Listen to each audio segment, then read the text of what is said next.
धीरे धीरे अपने मन को शांत कर लेना, क्योंकि आज जो बात कहने चला हूं वो केवल एक जानकारी नहीं है, एक अनुभव है, एक आशीर्वाद है, एक उपस्थिति है और भगवान विष्णु की वेदनाओं से भरी हुई पुकार है महाराज।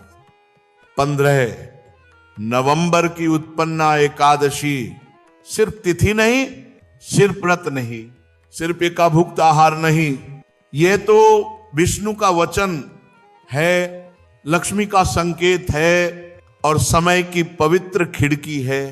जब स्वर्ग से लेकर पृथ्वी तक धर्म का द्वार खुलता है महाराज।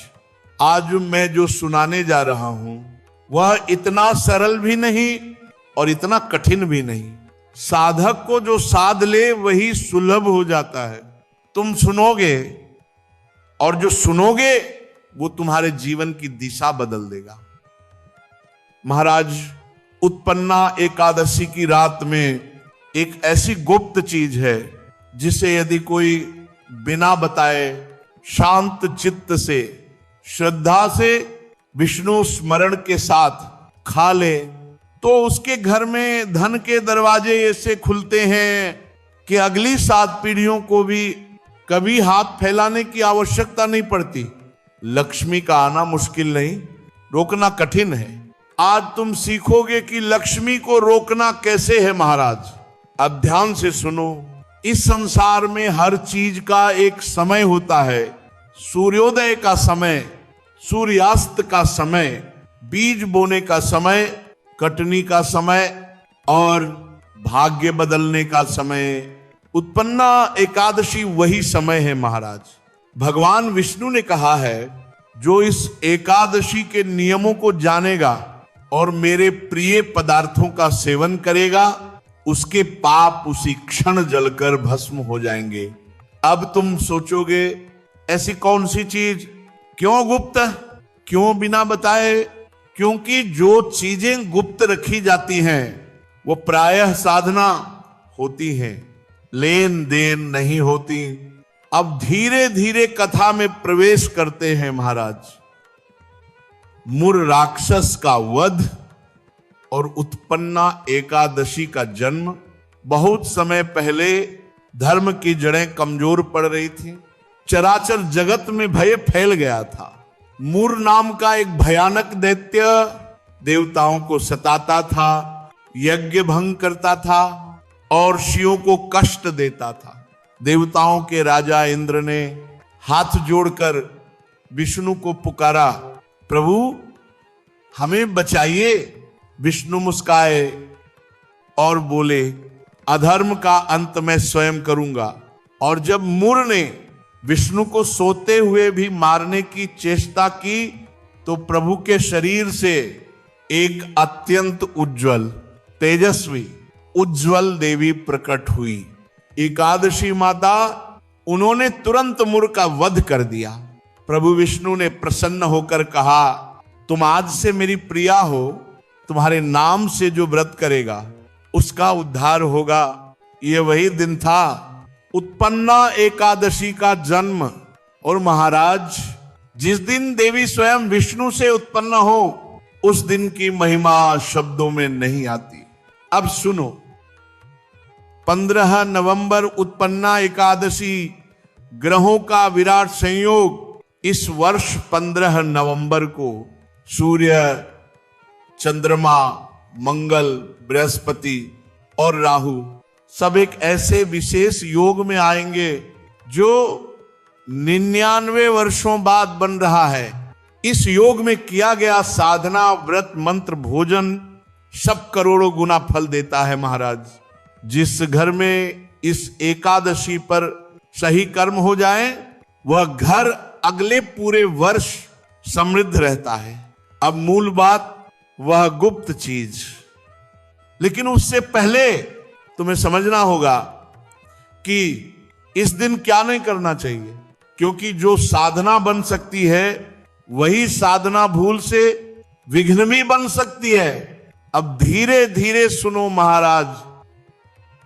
एकादशी पर 5 महापाप जो गरीब बना देते हैं, 1 चावल, 2 बैंगन, 3 खट्टा भोजन, 4 प्याज, लहसुन, 5 किसी भी प्रकार का झूठ, क्रोध या वाद विवाद। इन 5 चीजों से लक्ष्मी तुरंत विदा हो जाती हैं। और जहां लक्ष्मी नहीं वहां दुख ही दुख, कर्ज ही कर्ज, रोग ही रोग। इसलिए इस दिन अपने घर परिवार को भी शांत रहने की सीख दे। अब बात करते हैं एकादशी पर क्या खाना चाहिए। सेब, केला, पपीता, अंगूर, मौसम्बी, कच्चा दूध, सादा पानी, कुचक्के फल, यह सब प्रभु का प्रिय आहार है। परंतु सबसे श्रेष्ठ है सीताफल। सीताफल को माता सीता का आशीर्वाद माना गया है। जो भी दुख में इसे खाता है उसका दुख कट जाता है। अब आते हैं उस गुप्त चीज पर जिसकी प्रतीक्षा तुम इतने समय से कर रहे हो महाराज। वह गुप्त चीज जो 7 पीढ़ियों का भाग्य बदल दे, जो 15 नवंबर को रात 12 बजे से पहले या ब्रह्म मुहूर्त में शांत मन से बिना किसी को बताए बस थोड़ी मात्रा में खा ले, वह है गुड़ और तिल। हाँ महाराज, बस इतना सा उपाय। तिल विष्णु का प्रिय, गुड़ लक्ष्मी का स्वरूप, दोनों का संग पितृदोष हरता है, राहु का प्रभाव कम करता है, कर्ज खत्म करता है, घर में धन का स्रोत खोल देता है, और सबसे बड़ी बात घर में प्राण ऊर्जा सकारात्मक कर देता है। लेकिन इसे बिना कोई बताए खाना ये सबसे आवश्यक है। गुप्त साधना, एकल चमत्कारी फल। जहां दिखावा होता है वहां कृपा नहीं ठहरती। अब एक और उपाय जो कि केवल एकादशी को ही किया जाता है। तुलसी के पास गाड़ा गया धन, अगर इस दिन सुबह सुबह एक लाल कपड़े में एक सिक्का बांधकर तुलसी की जड़ में गाड़ दिया जाए और इस दौरान विष्णु नाम का जप किया जाए तो लक्ष्मी स्थायी रूप से घर में वास करती हैं। सिर्फ आने भर नहीं, ठहरने लगती हैं महाराज। अब प्रवचन का अंतिम सबसे मुख्य सबसे ऊंचा भाग सुनो। जब भी एकादशी आती है भगवान विष्णु अपने भक्तों की परख करते हैं। कौन मेरे लिए जागा, कौन मेरे लिए संयम में रहा, कौन मेरे लिए फलाहार लिया, कौन मेरे लिए झूठ क्रोध कड़वाहट छोड़ी। जो छोड़ देता है उसे प्रभु अगले 30 दिनों का भाग्य बदल कर देते हैं।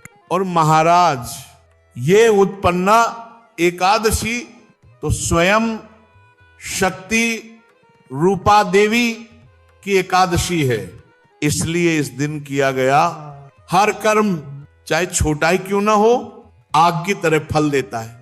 अब आपको पूरा उपाय सार में बताता हूं। 15 नवंबर उत्पन्ना एकादशी साधना। सुबह स्नान, सूर्य को अर्घ्य, विष्णु मंत्र, तुलसी को दूध, लाल कपड़े वाला सिक्का, दिन भर संयम, रात्रि में गुड़ और तिल का सेवन और अंत में राधे श्याम स्मरण। महाराज यदि आपने इतना भी कर लिया तो यकीन मानिए आपका सुख, आपका धन, आपकी बरकत, आपके बच्चों का भविष्य सब बदल जाएगा। इस संसार में कुछ बातें सुनकर भी जीवन नहीं बदलती, करने से बदलता है। इसीलिए महाराज ये सब वास्तविक जीवन में लागू कर देना। अब हाथ जोड़कर कहो जय श्री हरि विष्णु, जय एकादशी माता, राधे राधे महाराज।